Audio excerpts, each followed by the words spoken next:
आले का सगळे? आजचा व्हिडिओ सगळ्यांसाठीच महत्त्वाचा होणार आहे. त्यामुळे काही काम करत असाल तर तो काम बाजूला ठेवून आजचा व्हिडिओ शेवटपर्यंत पहा. आणि जर अजूनही लाईक केले नसेल तर लवकरात लवकर लाईक आणि चॅनलला सबस्क्राईब करा, की जेणेकरून तुम्हाला मी टाकलेला व्हिडिओ सर्वात आधी पाहायला मिळेल. कारण या व्हिडिओनंतर आपल्या चॅनलवरती 2 असे महत्त्वाचे व्हिडिओ अपलोड होणार आहेत, जे की बांधकाम कामगारांसाठी जे योजनेचे पैसे मिळत असतात त्या संदर्भाचे असणार आहे. त्यामुळे आत्ताच व्हिडिओला लाईक आणि चॅनलला सबस्क्राईब करा, की जेणेकरून मी जेव्हा ते 2 व्हिडिओ टाकेल ते सर्वात आधी तुम्हाला पाहायला मिळतील आणि तुम्ही लवकरात लवकर ती प्रोसेस करून घ्याल. तर जास्त वेळ न घालवता आजचा व्हिडिओचा जो मुद्दा आहे आपण तो सर्वात आधी डिस्कस करणार आहोत. त्यामध्ये आपण काय सांगणार आहोत, आजपासून बांधकाम कामगार योजनेचे पैसे मिळायला बंद होणार आहेत आणि कामगारांना लाभ देखील मिळणार नाही आहे. आता ते कोणते कामगार आहेत, त्यांना कोणत्या कारणांमुळे लाभ मिळणार नाही आहे, ते संपूर्ण मी तुम्हाला आजच्या व्हिडिओमध्ये समजून सांगणार आहे. त्यामुळे व्हिडिओला शेवटपर्यंत पहा. चला जास्त वेळ न घालवता आपण आपली जी नेक्स्ट स्लाइड आहे ती ओपन करून पाहूयात,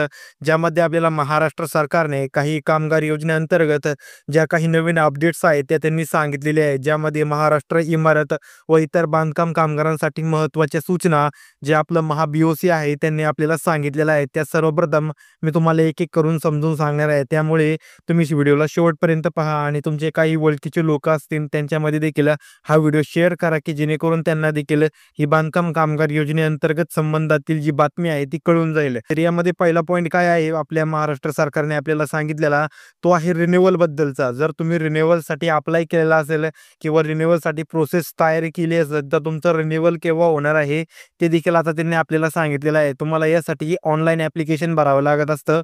जेव्हा तुम्ही ऑनलाईन ॲप्लिकेशन भरतात त्यानंतर तुमचं व्हेरिफिकेशन घेतलं जातं. व्हेरिफिकेशन कोणतं तुम्हाला माहिती असेल, तुम्ही समजा एखादा क्लेम भरला असेल किंवा दुसरं काही तुम्ही एकदा याच्या अगोदर जरी रिन्युअल केला असेल तेव्हा तुमचं व्हेरिफिकेशन झालं असेल, त्यावेळेस तुम्हाला माहिती असेल की व्हेरिफिकेशन कसं केलं जातं. ज्यावेळेस तुम्हाला रिन्युअल करायचं असेल त्यावेळेस तुम्हाला सगळ्यात अगोदर एक ऑनलाईन फॉर्म भरावा लागत असतो. तो ऑनलाईन फॉर्म भरल्यानंतर तुम्हाला एक तारीख दिली जाते आणि तारीख दिल्यानंतर दुसऱ्या वेळेस तुम्हाला त्या ठिकाणी जाऊन तुमच्या हाताचे अंगठे जे असतात त्याचे बोटांचे ठसे द्यावे लागत असतात आणि तुमच्या डोळ्यांचं व्हेरिफिकेशन केलं जातं. ते झाल्यानंतर कमीत कमी 2 ते 3 महिन्यांचा कालावधी लागत असतो, की तुमचं कार्ड पुन्हा एकदा रिन्युअल होत असतं. समजा तुमचा जो ॲक्सेप्टचा स्टेटस आहे तो इनॅक्टिव्ह झालेला असतो. ज्यावेळेस इनॅक्टिव्ह होतो त्याच्यानंतर जेव्हा तुम्ही व्हेरिफिकेशन करता, व्हेरिफिकेशन केल्यानंतर जास्तीत जास्त 1 ते 3 महिन्यांचा हा कालावधी असतो, ज्यामध्ये तुमचं जे कार्ड आहे ते पुन्हा एकदा रिन्युअल होऊन जातं आणि जो तुमचा स्टेटस आहे तो पुन्हा एकदा ॲक्टिव्ह होऊन जात असतो. या संबंधातील त्यांनी एक महत्त्वाची आपल्याला अपडेट दिलेली आहे. त्यानंतर दुसरी अपडेट होती ती म्हणजे क्लेम संबंधीची.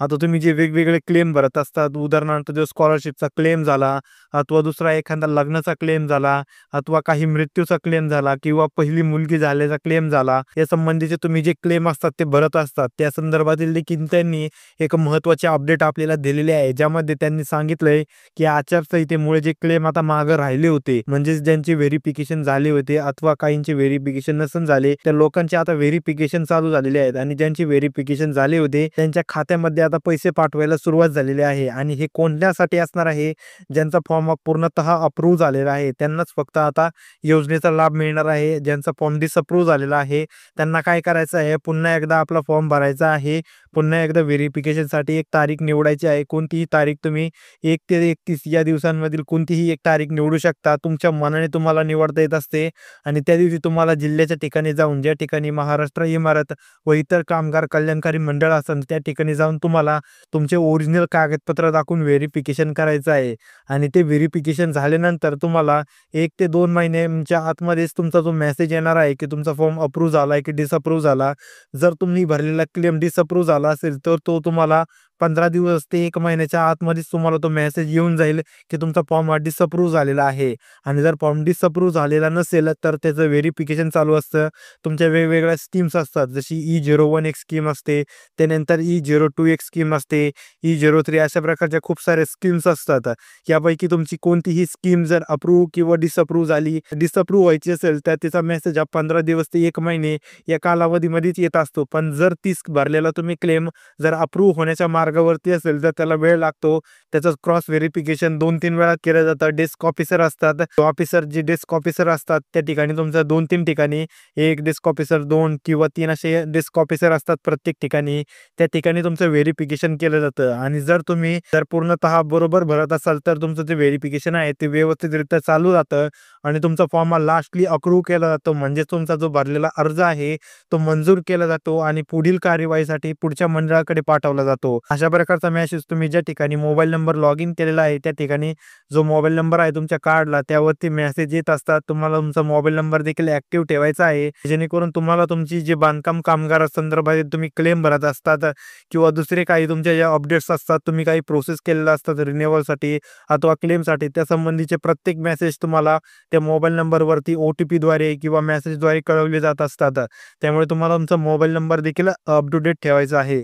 त्यानंतर एक तिसरी महत्त्वाची सूचना महाराष्ट्र बांधकाम कामगार मंडळातर्फे आपल्याला पाहायला मिळाली आहे ती होती की आता जे बोगस कामगार होते त्यांना देखील कमी करण्यात येणार आहे. त्यांच्यासाठी देखील महाराष्ट्र सरकार आता लवकरात लवकर कमिटी बसवणार आहे आणि त्यांचे जे कार्ड आहे ते रिन्युअल करणार नाही आहे. त्यांनी असं सांगितलेलं आहे आपल्याला, ज्यामध्ये रिन्युअलसाठी आता तुम्हाला माहितीच असेल की जे तलाठी होते अथवा जे ग्रामसेवक होते ते सिग्नेचर देत नव्हते. म्हणजे त्यांचा जो सिग्नेचर असतो ते सिग्नेचर आणि त्यांचा जो स्टॅम्प असतो ते देत नव्हते. पण आता आपल्या मुंबईमध्ये सध्या एक कमिटी बनवण्यात आली होती. त्यामध्ये त्यांनी ठरवलेलं आहे की जे बांधकाम कामगार असतील किंवा जे महाराष्ट्र इमारतमधील जे संचलित जे कामगार असतील त्या सर्वांना आता सिग्नेचर मिळायला सुरुवात झालेली आहे. पण त्याच प्रकारे जे कामगार बोगस होते आता गावोगावी किंवा जे तुम्हाला म्युनिसिपल ऑफिस आहे त्यामध्ये तुम्हाला ते आता सिग्नेचर देणार नव्हते. पण आता त्यांनी आता ही सुरुवात केलेली आहे आणि तुम्हाला तुमचा सही शिक्का जो आहे तो मिळणार आहे. त्यामुळे आता तुमच्या गावामध्ये जर तुम्ही ग्रामसेवकाकडून किंवा तुमच्या शहरामध्ये म्युनिसिपल ऑफिसमधून जर तुम्ही सही शिक्का घेत असाल, तेथे देखील तुमची चांगली विचारपूस केली जाणार आहे, व्हेरिफिकेशन केलं जाणार आहे आणि त्यानंतरच तुम्हाला जो सही शिक्का असतो तो दिला जाणार आहे. त्यामुळे आता बोगस बांधकाम कामगार देखील कमी होणार आहेत आणि जे खरे बांधकाम कामगार आहेत त्यांना जास्तीत जास्त जे क्लेम्सची ऑफर असतात किंवा त्यांच्यासाठी वेगवेगळ्या योजना येत असतात त्या योजनांचा लाभ त्यांना मिळणार आहे.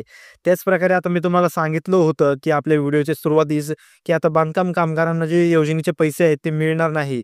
आता ते का मिळणार नाही, कशामुळे मिळणार नाही ते देखील मला तुम्हाला समजून सांगायचं आहे. त्यामध्ये आता पहिला पॉईंट येत असतो की बांधकाम कामगाराने समजा एखादा क्लेम भरला आहे, समजा त्यांनी एखाद्या त्याच्या मुलाचा किंवा विद्यार्थी असेल त्याचा क्लेम भरला असेल आणि क्लेम मधील त्या पाल्याचा किंवा विद्यार्थ्याचा जर त्यांनी बँक पासबुक अपलोड केला असेल तर त्यांना त्याचा लाभ मिळणार नाही. त्यांना काय करावं लागणार आहे, त्यांचा फॉर्म 100% रिजेक्ट होणार आहे. त्यामुळे त्यांना काय करायचं आहे, तो फॉर्म डिलीट करून पुन्हा एकदा फॉर्म भरायचा आहे आणि फॉर्म भरताना जी बँक डिटेल असेल ती त्यांना कामगाराची बँक डिटेल भरावी लागणार असणार आहे. कारण तुम्ही जो क्लेम भरत असता तो फक्त कामगाराच्या नावावरती एक मदत म्हणून केला जात असतो. त्या स्कॉलरशिपचा जो रिलेशन आहे ते तुमच्या दुसऱ्या कॉलेज किंवा स्कूल्स असतात त्या कोणत्याही स्कॉलरशिपची त्याचं रिलेशन काहीही नसतं. ही फक्त बांधकाम कामगाराच्या पाल्यांसाठी एक केलेली मदत असते. त्यामुळे यासाठी जितके तुमचे क्लेम्स असतात, जितक्या योजना असतात, त्यांचा जो निधी असतो तो संपूर्ण जो बांधकाम कामगार आहे त्यांच्याच खात्यावरती येत असतो. एकही रुपया हा विद्यार्थी किंवा पाल्याच्या बँक अकाउंटवरती येत नसतो. त्यामुळे जर तुम्ही ही मोठी चूक केली असेल की विद्यार्थ्याचं बँक पासबुक आहे किंवा विद्यार्थ्याचे जे बँक डिटेल्स आहेत जर तुम्ही ते क्लेम भरताना अथवा जो तुम्ही कार्ड बनवताना भरले असतील तर लवकरात लवकर तुम्हाला त्या अपडेट करून घ्यायचे आहेत की जेणेकरून त्यांना अपडेट होण्यासाठी 1 ते 2 महिने लागत असतात आणि 1 ते 2 महिने ही खूप मोठा कालावधी असतो. त्यामुळे तुम्ही आजच तुमचं जर त्या बँक डिटेल्स तुम्ही नेटक्या अपलोड केल्या नसतील तर आजच तुम्ही जिल्ह्याच्या ठिकाणी जाऊन तुमच्या त्या बँक डिटेल्स आहेत ते व्यवस्थितरित्या अपडेट करून घ्या की जेणेकरून भविष्यात तुम्हाला कुठल्याही प्रकारची अडचण पाहायला मिळणार नाही आणि तुम्ही जेव्हा क्लेम्स भरता ते लवकरात लवकर अप्रूव्ह होऊन लवकरात लवकर तुमचा जो अर्ज आहे तो मंजूर होऊन तुमच्या खात्यामध्ये तुमचा जो निधी आहे तो लवकरात लवकर मिळून जाईल. अशा प्रकारचे ह्या 2-3 अपडेट्स होत्या त्या मला तुम्हाला आजच्या व्हिडिओमध्ये समजून सांगायच्या होत्या. तुमचे काही प्रश्न असतील तर ते देखील तुम्ही मला कमेंट बॉक्समध्ये विचारू शकता. कमेंट बॉक्समध्ये प्रत्येक प्रश्नांचं उत्तर दिलं जातं आणि प्रत्येक जो कामगार आहे किंवा जो आपले व्ह्यूअर्स आहेत, व्हिडिओ पाहणारे आहेत, त्या सर्वांचं जी मदत आपण केली जात असते. त्यामुळे तुम्ही व्हिडिओला अजूनही लाईक केलं नसेल तर कृपया करून आत्ताच व्हिडिओला लाईक करा आणि चॅनलला सबस्क्राईब करा. कारण कारण या व्हिडिओनंतर 2 सर्वात महत्त्वाचे व्हिडिओ येणार आहेत, ज्यामध्ये जे महाराष्ट्र इमारत व इतर बांधकाम कामगार व कल्याणकारी मंडळ आहे, यांनी सगळ्यात मोठ्या आत्तापर्यंतच्या सगळ्यात मोठ्या 2 अपडेट्स आणल्या आहेत. त्या 2 अपडेट्स मी तुम्हाला एक-एक व्हिडिओमध्ये एक-एक अपडेट ही व्यवस्थितरित्या समजून सांगायची आहे आणि त्याची प्रोसेस कशी करायची आहे ते देखील समजून सांगायचे आहे. त्यामुळे लवकरात लवकर चॅनलला सबस्क्राईब करा, की जेणेकरून मी जेव्हा ते 2 व्हिडिओ टाकेल तेव्हा ते व्हिडिओ सर्वात आधी तुम्हाला पाहायला मिळतील आणि तुम्ही लवकरात लवकर ती प्रोसेस चालू कराल, की जेणेकरून जिल्ह्याच्या ठिकाणी गर्दी होण्याच्या अगोदर तुम्हाला त्या योजनेचा लाभ मिळायला सुरुवात होऊन जाईल. तर आजच्या व्हिडिओमध्ये जास्त काही सांगायचं नव्हतं. व्हिडिओ कसा वाटला ते देखील कमेंट बॉक्समध्ये सांगा. भेटूया आपल्या पुढील इंटरेस्टिंग व्हिडिओमध्ये. तोपर्यंत रामकृष्ण हरी.